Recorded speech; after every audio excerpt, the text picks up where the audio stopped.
네, 오늘 시그널픽에서는 박정화 국민의힘 의원 모시고 자세한 얘기 나누겠습니다. 어서 오세요. 안녕하세요. 오랜만에 네, 봬요. 오랜만에 뵙습니다. 비 오는 월요일이라 교통량이 엄청 많습니다. 예, 그러니까 저희 뒤에 또 비가 오고 있어가지고 좀 흐린 월요일 하루인데 오늘 국민의힘에서는 또 중요한 일정이 있잖아요. 새 원내대표 뽑는 네. 날이고 3파전으로 좀 구도가 형성이 됐어요. 아까 신지호 전 의원께서 제가 지금 어떻게 좀 누가 유리할 것 같냐라고 여쭤봤는데 확답은 안 하셨거든요. 네. 박정화 의원 보시기에는. 저도 그래요. 뚜껑 열어봐야 알 것 같은 생각이 들어요. 그러니까 처음에는 이현승 의원이 나중에 이제 등록하시는 날 발표를 하셨잖아요. 그래서 예. 2파 정구도화에서는 그래도 구주류가 더 세지 않나 뭐 이런 생각이었는데 이현승 의원 들어오셔서 3파전 구도가 되면서 이거 어떻게 되나 싶은 생각이 듭니다. 오늘 그래서 결과 봐야 알 것 같은 생각이 들어요. 그래서 혹시 어쩌면 뭐 결선까지도 갈 수 있는 가능성이 있고 저희가 네. 이제 1차에서 과반이 안 되면 결선을 하게 되거든요. 뭐 그런 가능성도 있고 좀 봐야 될 것 같습니다. 원래 이제 친윤, 친한 뭐 요 정도의 되게 간단한 구도라는 네. 얘기들이 좀 있었는데 거기에 이현승 의원까지 좀 합류를 하면서 그렇죠. 조금 더 구도가 복잡해졌고 결과 예측은 의원들 사이에서도 좀 힘드신가 보네요. 오늘 아침에 아마 각 그 의원실별로 3분 나오셨으니까 네. 의원실별로 이렇게 숫자를 셌을 거예요. 네. 저희 107명 의원님으로 계시니까 그 3개 의원실 다 예상 득표 합치면 한 300표쯤 나오지 않을까. 그러니까요. 예, 그러니까 늘 되게 전혀 많이 나오더라고요. 예상하기 어려운 상황입니다. 네. 김용태 비대위원장의 거취라든지 김용태 위원장이 내놓은 혁신안의 운명 같은 게 오늘 이 원내대표로 인해서 결정이 될 거잖아요. 그렇죠. 누가 되느냐에 따라서 또 국민들이 바라보는 개혁 의지가 있는 정당이구나라는 게 또 드러날 텐데. 영향을 받을 것 같아요. 예. 근데 사실 누가 되더라도 좀 이어갔으면 하는데 뭐 어떤 특정 부류에서 된다면 아예 김용태 개혁안에 대해서는 더 이상 추진하지 않고 그럴 수도 바로 있죠. 뭔가 진행이 묻어버릴 됐었는데. 수도 있죠. 그런가요? 지난주까지만 해도 사실은 저희 당 구조가 굉장히 험했었잖아요. 그러니까 네. 의원총회 일종의 그 의원총회를 예고해서 시간을 잡아놨다가 40분 전에 취소가 되고 이게 예. 일종의 그 의원들의 입마저도 막겠다는 그런 일들이 있었고 네. 그게 주요한 핵심이 김용태 비대위원장이 얘기했던 그 혁신안에 관한 얘기였으니까 네. 원내대표 선거 결과가 어떻게 되느냐에 따라서 지금 한번 봐야 될 상황인 것 같습니다. 예. 안철수 의원이 새 원내대표를 향해서 좀 당부를 한 게 있는데 8월 중에 조속한 전당대회 개최와 특검 협조를 좀 요청을 했습니다. 전당대회에 뭐 조속한 건 알겠는데 특검 협조라는 건 좀 어떤 의미로 한 얘기일까요? 안철수 의원은 계속 그 특검에 대해서 당론과 반대로 혼자 투표하시기도 했어요. 예. 저는 그 소신에 대해서는 높이 평가합니다. 지금 우리 당이 지난주 상황도 말씀드렸지만은 뭐라고 해야 되나 스포츠 경기를 나가는데 손 발에 다 족쇄 차고 모래주머니 차고 네. 뭐 이렇게 나가서 경기하라는 거랑 비슷한 상황이거든요. 예. 그 족쇄하고 모래주머니를 털어줘야죠. 그래야 쉽게 경기에 임할 수 있는데 지금은 민주당은 가벼운 몸으로 여당이 돼서 대통령 권력까지 가지고 이렇게 있는 상황인데 우리는 계엄, 탄핵, 네. 거기에 뭐 후보 강제 교체 뭐 이런 것들을 애써 묻어두고 무언가 개혁을 하자. 그다음에 국민들로부터 신뢰를 다시 받자. 라고 하는 게 사실은 굉장히 무리죠. 네. 이거를 덮어두고 가자라고 하기보다는 사실은 그거를 털어버리고 가벼운 몸으로 지금 그 여당을 견제해야 되는 상황이기 때문에 네. 그런 취지에서 저는 안철수 의원이 얘기했다고 보고 그런 면에서는 저는 안철수 의원 얘기에 어느 정도 공감을 하고 동의합니다. 저희 당내에 보면은 네. 왜 사람들이 보면은 이게 기억이 파편적이잖아요. 네. 그러니까 내가 했던 일들에서 중요하고 나한테 유리한 것만 기억하려고 하고 어떤 부분은 쉽게 망각하고 뭐 그런 일들이 있어요. 이 계엄과 탄핵과 관련해서 보면 우리 의원님들 많은 부분들이 오히려 그런 얘기예요. 이게 그 조기 대선이 혹시 있으면 거기에 대비하기 위해서 대통령의 질서 있는 퇴진도 좀 준비를 하고 네. 우리 당도 대선 준비를 하고 그렇게 하기 위해서 당시 2월 14일인가요? 탄핵안 가결이 됐을 때 예. 그때를 넘기자. 그래서 한 몇 주 더 넘기자. 그런 얘기를 했었다. 네. 라고 말씀들을 하시더라고요. 그래서 지금 우리 김용태 비대위원장 중심으로 얘기하고 있는 개혁안 등등등이 이게 잘못된 거다. 우리는 탄핵 준비하고 있었고 탄핵에 대해서 연기하자는 거지 왜 탄핵을 우리가 자꾸 지금 얘기를 하느냐. 네. 이런 식의 얘기를 합니다. 근데 예. 제가 기억에 파편성 얘기한 것처럼 좋은 부분만 기억하고 있기 때문에 그랬다고 봐요. 제가 계엄이 있고 탄핵소추가 가결되기 전까지 대통령께서 윤석열 대통령께서 예. 두 번의 대국민 담화를 합니다. 했죠. 12월 7일 날 오전에 한 번, 네. 짧은 담화. 그 다음에 12월 12일 날 28분짜리 긴 담화를 하죠. 12월 6일 날 저녁에 저희 당시에 몇몇 그 지도부 인사들하고 대통령을 뵈요. 네. 밤에 들어가서 다들 좀 보도가 돼서 알고.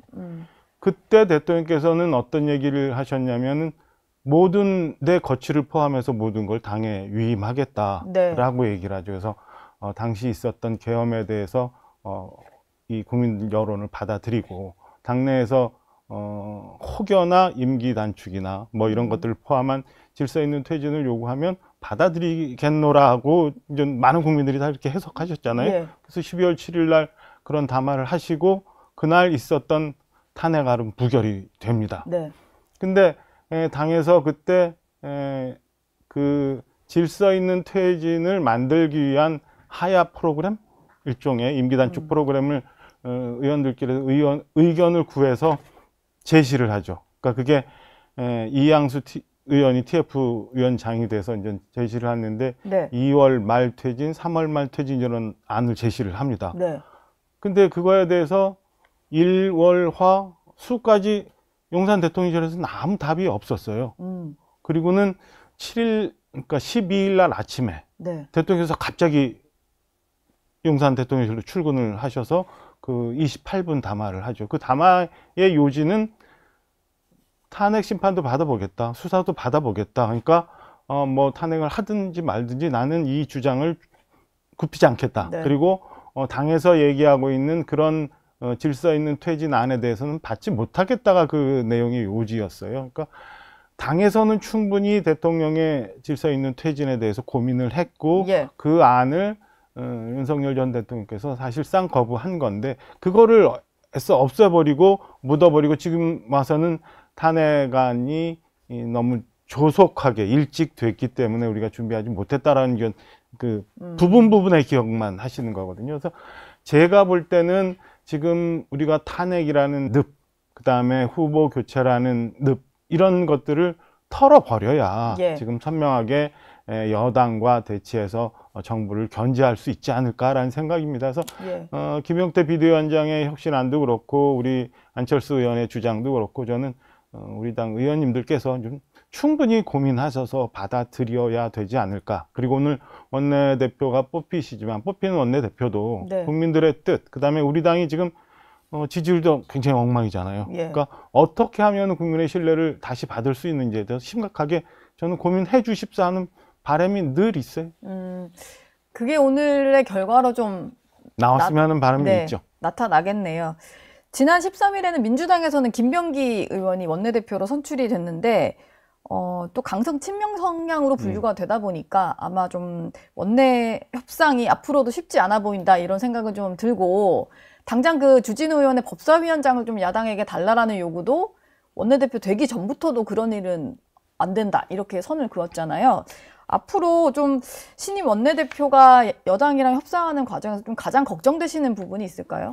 굉장히 저희 당 원내대표가 선출이 되면 어려우실 거예요. 그러니까 여당하고 협의하기가. 그러니까 김병기 원내대표도 네. 지금 강하게 드라이브를 말씀하시고 지금 정권 초기잖아요. 이제 뭐 한 달도 채 안 된 따끈따끈한 그렇죠. 상황인데다가 국민들 여론도 높고 앞서 말씀드린 것처럼 저희 당에 대한 신뢰는 많이 좀 처져 있는 상황이기 때문에 그럼에도 불구하고 저는 그 여당에서 먼저 말씀하신 협치라는 걸 좀 생각해 주십사 하는 생각이 있고 저희 당 원내 지도부가 새로 선출이 되면 그 아까 말씀드린 것처럼 우리가 갖고 있는 부담들은 좀 털어버리고 네. 대신에 우리 좀 굉장히 어려운 상황이에요. 국가도 그렇고 국민들도 그렇고 굉장히 힘드니까 민생이나 이런 부분에 대해서는 협의할 것들은 저는 적극적으로 좀 협조를 좀 해주고 나머지 문재인 정부에서 우리가 몇 가지 어려운 점들이 있었는데 그때 이제 찾아낼 수 있는 부분들이 있는데 뭐 가령 국가가 그동안 대한민국 정부라는 게 이제 생겨서 지금까지 쭉 오면서 있었던 여러 가지 기관들, 그 다음에 기본적인 원칙들, 네. 이런 것들을 너무 이념에 경도돼서 흐트러버린 경우가 제법 있었거든요. 그게 뭐 70년 정도 정부가 오면서 다 필요에 의해서 그런 기구들이 생겼고 그런 기능들을 하게 돼 있는 건데, 그거를 뭐 한순간에 다 없애버리고 흐트러버리고 이래서 다음 정권이, 그 다음에 우리 다음에 미래 세대들이 힘들게 하는 일들은 좀 줄였으면 네. 하는 그런 바람이 좀 있습니다. 알겠습니다. 오늘 이재명 대통령이 G7 정상회의 참석차 캐나다로 출국을 하는데요. 다자 외교가 첫 데뷔전이라서 좀 쉽지 않은 상황인데, 뭐 일단 대통령실에서 발표한 걸로 보자면 한미, 한일 정상회의를 거기서도 좀 이제 조율해서 할 수 있다라는 얘기가 있습니다.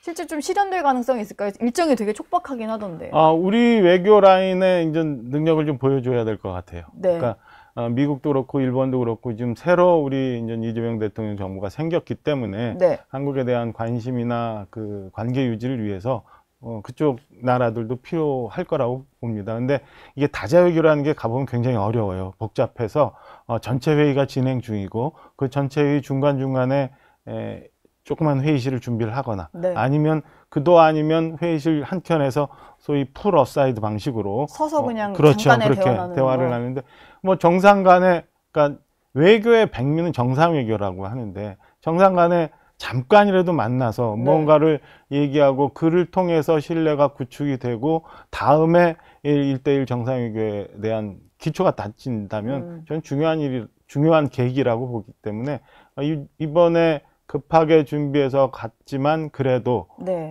다자 이 G7 정상회담 사이사이에 네. 한미 한일 정상회담 정도는 좀 이루어져서 향후 정상적인 전 1대1 정상 외교를 위한 기초가 좀 다져졌으면 하는 바람입니다. 그래야 아까 말씀드린 것처럼 예. 우리 위기 상황인 국가도 국민들도 좀 편해질 수 있는 거니까요. 네. 어쨌든 정상 외교가 다시 좀 복원이 되는 날이니까 그건 좀 의미가 있고 한번 지켜봐야 될 것 같습니다. 이재명 대통령은 이제 외교 쪽에 조금 더 치중하고 또 민생 뭐 추경 얘기를 가장 요새 많이 하고 있다고 하는데, 동시에 또 1호 법안이 3대 특검법이었다 보니까 이것도 이제 특검은 임명이 됐고 준비 작업이 진행이 되고 있는 것 같아요. 근데 이게 진행이 되다 보면 사실 네. 이게 모든 수사가 전 정부를 향해 있다 보니까 국민의힘 관련된 이제 국민의힘 의원들도 좀 여기에 있어서는 자유롭지 못하실 것 같다는 생각이 좀 들어요. 그런 면도 좀 있죠. 그러니까 걱정되는 부분이 좀 있고, 예. 일단 첫째 아쉬운 점 먼저 말씀을 드리면 적폐청산이나 정치보복은 안 하겠다고 이재명 대통령이 얘기했지만 예. 지금 1호 법안이 3대 특검이 돼버렸어요. 그럼 뭐 사실상 이렇게 저렇게 표현하면은 그게 정치보복이고 적폐청산이 되는 거니까. 정치 보복은 아니지만 이제 내라는 청산해야 그렇죠. 되니까 뭐 이런. 근데 저는 개인적으로는 안철수 의원님 말씀하신 것처럼 뭐 특검에 대해서 저희가 크게 불합리하게 저항할 일은 아니고, 네. 우선 이것에 대해서는 명료하게 처리가 되고 나는 게 좋다고 생각합니다. 그러니까 특검 법안이 진행되고 특검 활동 기간이 정해져 있지만 최대한 빨리 네. 이 딱 그 스나이퍼식으로 필요한 부분만 정리해서 뭐 죄가 있는 부분은 정리하고 그다음에 역사로 넘겨서 기록해야 될 부분은 그렇게 해서 하고 난 다음에 빨리 정리하고 그다음에는 민생을 향해서 가야 되는 게 맞지 않나라는 생각입니다. 그래서 예. 다소 아쉽기는 하지만 왜 그게 1호 법안이 됐는지 네. 다소 아쉽기는 하지만 그래도 조속한 시일 내에 빨리 정리가 되고 민생을 향해서 갔으면 좋겠다는 생각이고, 저희 당도 그런 부분이 빨리 정리가 돼야 그 다음에 국민들로부터 신뢰를 다시 회복할 수 있게 민생 얘기도 할 수 있는 거고, 여당이 잘못 가는 부분에 대해서 지적할 수 있는 거고, 네. 그리고 보수 지지층들이 주장하는 그런 가치나 이념에 대해서도 우리가 자신 있게 얘기할 수 있는 상황이 오지 않겠어요? 그런 면에서 서로 간에 조금씩 조율할 부분들이 있다고 생각합니다. 예. 오히려 좀 뭔가 정리를 하고 넘어갈 수 있는 뭐 그런 계기일 그렇죠. 수도 있으니까, 이재명 대통령이 지금 사면 청구서를 받고 있다 뭐 이런 표현까지 요새는 좀 등장을 했던데, 조국 전 대표 같은 경우도 이게 대통령 선거 전부터 일각의 이제 조국 혁신당 지지자들 사이에서 나왔던 얘기고, 이화영 전 경기부지사는 뭐 대북 송금 의혹으로 네. 형까지 확정된 상황인데 본인의 어떤 특별 사면 복권을 좀 추진하는 그 활동 링크를 또 올렸더라고요. 근데 이게 대통령 입장에서는 좀 압박이 될 수도 있을 거고 상당히 고민스러운 지점일 수도 있을 것 같고 뭐 그렇습니다. 그게 고민스러운 지점이 되면 안 되죠. 예. 그러니까 조국 전 대표 같은 경우는 일찍이 정경심 교수 통해서 일찍, 조금 더 일찍인가 뭐 그런 포스터도 올렸었고, 예. 이화영 부지사 같은 경우는 지금 뭐 그 죄질이 굉장히 심각해서 중형을 받았잖아요. 네. 그리고 그 국제사회에서도 문제가 될 수 있는 그 대북 송금과 관련한 부분이라 저는 그 부분에 대해서는 충분히 국민들이 생각했던 것만큼 형을 받아야 되고, 그래야 네. 본인 스스로도 면죄부를 나중에 이게 정리가 될 수 있는 부분인데, 벌써 사면 얘기를 한다는 거는 이 스스로들이 자기들이 저질렀던 일들에 대해서 아직 반성한 부분이 아니라고 보고, 네. 이 부분에 대해서는 이재명 정부에서도 고민을 한다는 거는 잘못된 부분이라고 봐요. 그러니까 국민들이 그다음에 재판부에서 있었던 형량에 대해서는 충분히 그 부분에 대한 죄의 삶을 받아야 되는 거고, 그 이후에 고민을 해야 되는 거지, 벌써 그런 식으로 사면시켜달라고 하는 거는 네. 우리 당 일각에서 얘기하는 것처럼 청구서가 될 수밖에 없는 거죠. 청구서. 저는 정말로 이재명 대통령, 그 다음에 지금의 이재명 정부가 잘 가기 위해서는 이렇게 스멀스멀 국민들로부터 신뢰를 잃어버리는 일들은 과감하게 없애야 되고 생각지 말아야 된다고 봅니다. 이런 부분에 대해서 최근 좀 문제가 되고 있는 고위공직자들 예. 그 인사 기준, 그 문제도 마찬가지라고 봐요. 그러니까 우리 오광수 민정수석은 낙마했잖아요. 네. 그 국민들이 볼 때는 굉장히 생각할 수 없는 정도의 혐의의 범죄일 수 있거든요. 네. 그래서 완전 낙마를 해서 그런 일이 있었는데, 총리 후보자도 좀 그런 문제가 생겨 있잖아요. 그렇죠. 총리 후보자는 뭐 아이의 학교 가는 문제에 있어서의 아빠 찬스, 그 다음에 굉장히 불투명하고 납득하기 어려운 정치자금과 관련한 이 재산 신고 문제, 이런 것들이 예. 걸려 있잖아요. 네. 저는 총리는 민주당이 지금 굉장한 다수 의석을 갖고 있고, 장관들은 그냥 임명하면 되지만 총리는 국회 동의를 얻어야 되는 건데, 지금 의석상 그냥 통과될 가능성이 있잖아요. 그렇기 때문에 민주당도 저는 이 건에 대해서는 그 민정수석 하나 낙마가 됐기 때문에 총리는 계속 주장하고 하겠죠. 갈 거라고 네. 봅니다. 그리고 지금 여건상 그렇게 갈 수 있고 충분히 네. 그거를 막지 못한다고 저희 당이 너무 안타까워할 필요도 없다고 봐요. 왜냐하면 그런 식으로, 좀 전에 이 말씀 드리고 싶었는데, 그런 식으로 고집 부리고 국민들로부터 좀 다른 일들을 하기 시작하면 저는 지금 정권 초기에 국민들이 기대가 점점 스멀스멀 이제 약화되기 시작하고, 네. 그로부터 정부가 하고자 하는 일들이 뜻대로 진행되지 않을 수도 있다고 봅니다. 그러니까 이재명 정부가 성공하기 위해서라면 네. 저는 국민들하고 눈높이가 맞지 않는 것들은 과감하게 정리해주는 그런 모습들을 보여주는 게 맞다고 봅니다. 그런 면에서 사면 아예 생각지 말아야 되는 거고, 네. 총리 지명자에 대한 문제도 문제가 있다면 저는 과감하게 생각해 보는 그런 결단도 필요하다고 봅니다. 이게 실제로 국회에서 뭐 국민의힘이 뭐 표결로 막을 수는 없는 거지만 도저히 할 수가 없죠. 국민의 마음은 조금씩 또 돌아설 수 있다. 그렇죠. 뭐 이런 이제 그런 경고를 해주신 것 같아요.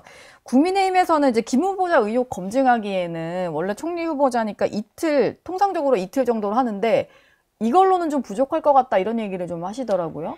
인사청문회 간사가 우리 배준영 의원인데 어제 네. 그런 얘기를 한 것 같아요. 그래서 그 전에 보면은 민주당이 무리하게 현재 지금 있는, 그러니까 지난 윤석열 정부에서 임명됐던 이진숙 방통위원장 네. 관련해 갖고는 뭐 3일, 4일씩 청문회를 했었어요. 그래서 뭐 이것저것 많이 그 문제 제기를 했었고, 근데 아까도 말씀드린 것처럼 의석 구조상 그 받아들여지겠어요? 그러니까 아쉽지만, 그리고 확인해 봐야 될 것들이 굉장히 많이 있지만 아마 이틀 이상 하겠다는 안은 받아들이지 않을 것 같아요. 그러니까 우리 인사청문위원님들이 그 지금 임명이 돼서 아마 지금 준비 중이실 텐데, 네. 그냥 주어진 이틀 안에 가장 효율적으로 문제를 지적할 수 있게 준비해 주시고 그분들의 분투한 능력을 기대해 보는 수밖에 없을 것 같습니다. 예. 그 기간 안에 좀 철저히 검증을 하는 것으로 그 국민에게 수밖에 알릴 뭐 부분은 하루라도 1시간이라도 민주당은 아마 늘리는데 동의하지 않을 거예요. 예. 알겠습니다. 지금까지 박정화 의원과 함께 했습니다. 오늘 말씀 감사합니다. 고맙습니다.